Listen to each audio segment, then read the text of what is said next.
what will strengthen Iman and make it strong. And that is striving in the path of Allah by seeking knowledge, acting upon knowledge, sitting in these durus like you are doing today. There should be hundreds of sisters sitting here today, as they have been at times. Hundreds who strive in the path of Allah in seeking knowledge. Hundreds of you that are acting upon the knowledge that you are learning, that it permeates your souls and permeates your hearts, enters into them, strengthening your Iman. By way of that, you strengthen the Iman of your families and your communities. And you have a desire of seeking nearness to Allah. Allah will bring you tranquility and ease to your hearts and souls. This is how you bring it. Seeking knowledge, reading the book of Allah, understanding the book of Allah, memorizing the book of Allah, reading hadith, understanding hadith, acting upon hadith. Bettering yourselves, bettering your character, cultivating your children, teaching them good manners. All of this is striving. Is it hard? Of course it's hard.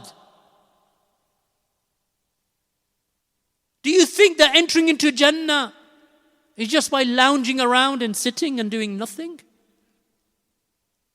Do you think that the murji'ah, the aqidah is correct? That your Iman is the Iman of Jibreel, but you sit in front of the sofa watching TV all day? And that will make your Iman like the Iman of Muhammad sallallahu alayhi wa sallam? This is the aqidah of the murji'ah. What do you do, sister? I don't know why my Iman's low. What do you do, sister? My Iman is... What do you do, sister? Nothing. I wake up in the morning and read my Twitter feed. By midday, I've read through the Facebook likes and dislikes. By late afternoon, I flick through the TV channels. I don't know why my Iman is low. Is there something wrong with your brain, sister? Something, aql is deficient alongside your Iman? You don't know what's wrong with your Iman, you can't see? This is your life? Browsing eBay and Amazon and the rest of the other Vinted and this and that?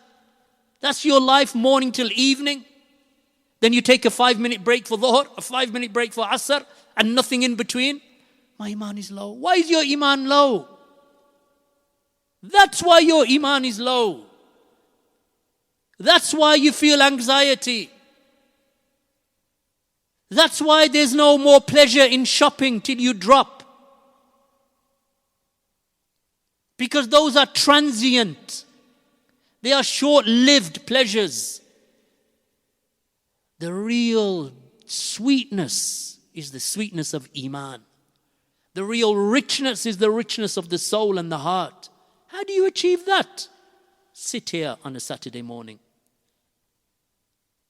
Sit here in the durus throughout the week. Listen to the book of Allah being recited. Read the book of Allah and understand it. Study the ahadith of Allah's Messenger sallallahu alayhi wasallam and act upon them.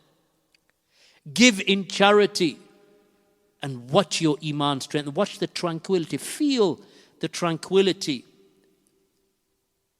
and the comfort enter your souls and the ease that Allah gives you in your heart. And this is due to your striving, due to you sitting here, due to you taking notes, due to you taking this knowledge and bringing it into your homes. Some of you are more knowledgeable than your husbands. That's not aib. That's just how it is. Allah gives to some and withholds from others. You may have more knowledge than your husbands, then go and teach them. This is what I learned today. This is what I read today. Lift the Iman of your families collectively. Barakallahu feekum. Strengthening Iman is by abandoning, chasing the pomp and the glitter of the dunya. Allah will give you your rizq. Don't worry about that, my sister. All you have to do is strive moderately in the dunya and strive strongly in the deen. Striving in the path of Allah by seeking knowledge, acting upon it, perfecting your character, being serious, ardent, having jidd in the cultivation and raising of your children upon sunnah and salafiyah. By the age of 7 and 8, there should be at least 50 principles in the aqeedah and iman that your children should know from the top of their heads. You just ask them. 50 points, inshallah. I've actually compiled 50 of the important, or between 25 and 50 of the most important affairs that your children should know and must know by the age of 7 and 8. So they are ingrained into your children, that will protect them in their deen and in their dunya and from the bad influences of this secular society, atheistic society, agnostic society. And inshallah, at some stage, I'll make them available and put them online, inshallah. But nevertheless, much of this you already know through Kitab al-Tawheed, through these duroos here, Adab al-Mufrad, through Aqidatul Wasitiyah that is taught by our brothers, and some of the affairs of fiqh and deen and salah and fasting and so on. So this is what is obligatory upon you. Protect yourselves and protect your children from the evils of atheism, secularism, liberalism that have plagued the Muslim homes. You see it all around you. Don't tell me you don't know someone